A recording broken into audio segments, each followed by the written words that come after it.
What you'll notice when you talk to researchers is that the nature of what drives people, the psychology behind what drives people in science, often very much changes. But there are some underlying themes that you see over the years of people doing this. I want to talk about this sort of psychology of the research game in terms of what you're doing.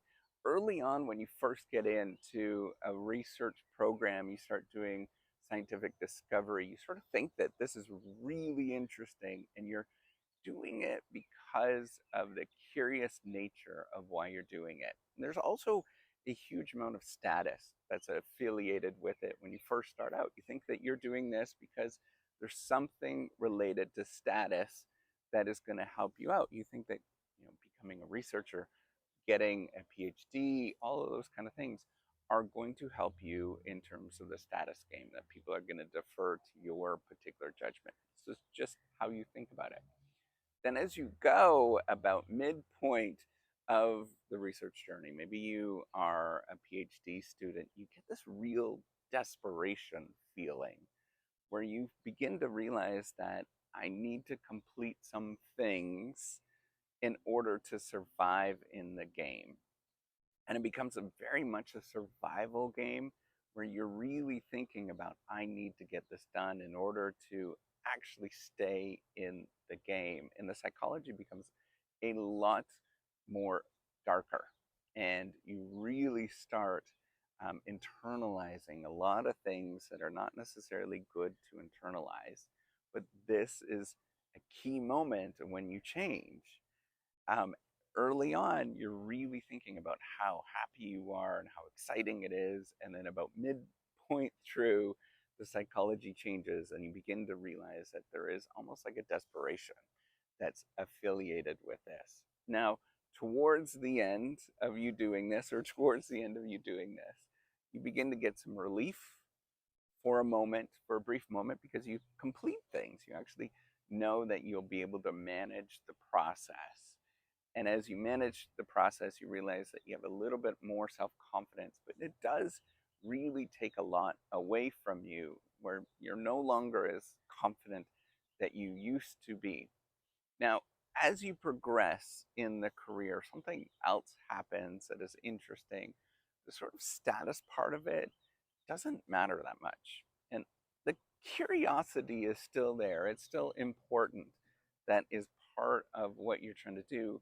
But there is community building efforts or mentoring efforts that become kind of important to you, excuse me, to you as you do things in your life where you begin to realize that, hey, there is a lot to this that is hidden, that is unclear, and you don't want to do a lot of these particular things. Now, a lot of people still have motivations for, the sort of success, and the dark part of things really drives a lot of people. Another thing that's important is that you begin to sort of, there's a structure, there's a game that's clearly part of it, and a lot of people play this game because they get good at it, where they see that there is this clear game in order to game the system, to move up. All of those kind of things becomes very much a part of the conversation and what you're doing. And it's no longer about the discovery, it's no longer about the idea, it's no longer about doing the particular thing, but much more about the game, the nature of what you're trying to do, rather than the actual thing itself. Because you feel often this desperation, you often feel this sort of survival mode, you often feel like, eventually, once you get enough, you start getting prestige and you get that status that's affiliated with what you're doing, and everybody starts looking at what you're trying to do. So the psychology of this is really fascinating, because there's a small group, I would say, as they sort of progress, they become more mentory, and more worried about the community. They sort of see things kind of going in different directions. But then there's a group of people that still continue to climb the game. And then the game becomes how high that you can get. And what is it that you can do so that you become the most well-known professor or most well-known researcher in the world in any particular domain, and maybe all domains. And it's really fascinating that there is a psychology that's affiliated with it, that you're both being torn about looking at the idea and you're curious about the idea, but more importantly, it's the game of ratcheting up. It's the game of competition. It's the game that there are, you have to be somehow at on the top rather than thinking about how you can contribute and be something that's bigger than yourself. So I think the psychology of research is super fascinating in how you feel. And I live this. I go through this every day. I feel a lot of these things, and I understand all of those feelings that you go through, where you are really thinking about how can I impress other people?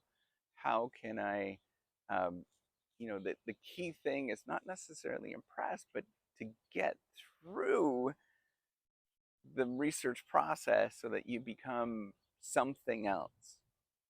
And I just want to say, if you're living through this and you're going through this, really think about your priorities and what you're doing. I know many people are never going to watch this, but I want you to think about what you're actually doing and what the end result is going to be. I know that it's hard to do this stuff. It's hard not to get into that game where you're thinking about the survival of what you're actually doing or the status game of it, because that helps your chances of survival. If you're higher status, it's much easier to survive in the game, to get through and to get resources, all of those things. So those things kind of go hand in hand. But then I want you to take a step back and realize that there's a lot of interesting things that you miss when you're constantly thinking about survival. And there's a lot of beauty to what we actually do. There's a lot of things that are hidden that you will never see unless you take the moment to actually start seeing these things, to pause and think. As Lave and March textbook, they often get you to think about, to say, pause and think. Think about what you're doing, how you're going to interact with the world, and realize that all of those tensions, we all face them. The desperation, the sort of status seeking, all of those things are very real. But we also have to question them. Is that the life that we actually want to live? Is that the just world that we want? And we have to take a step back and realize that there's other people, and this is where the community building and mentoring and all of that kind of stuff, there's other people that are out there that are watching this behavior and modeling after this behavior.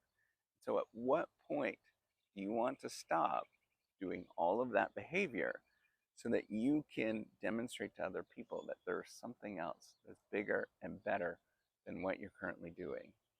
It's very easy to get into the psychology of the research game, but I encourage you to think about how you can position yourself that you can be a mentor, somebody else that other people can see so that they do not internalize this anxiety, this stress, this sort of survival stuff that happens, so that they can go on and prosper and look at ideas that they would normally be afraid to do if they're not into that survival mode and thinking about how they can impress other people. Try to be a mentor sometimes. It's hard to do it. Be a mentor, not for other people, but be a mentor for yourself. Think about how you would go about things so that you can be a good person. And so your future self will actually see what you're doing and be proud of what you're actually doing. All right, take care. Have a wonderful day.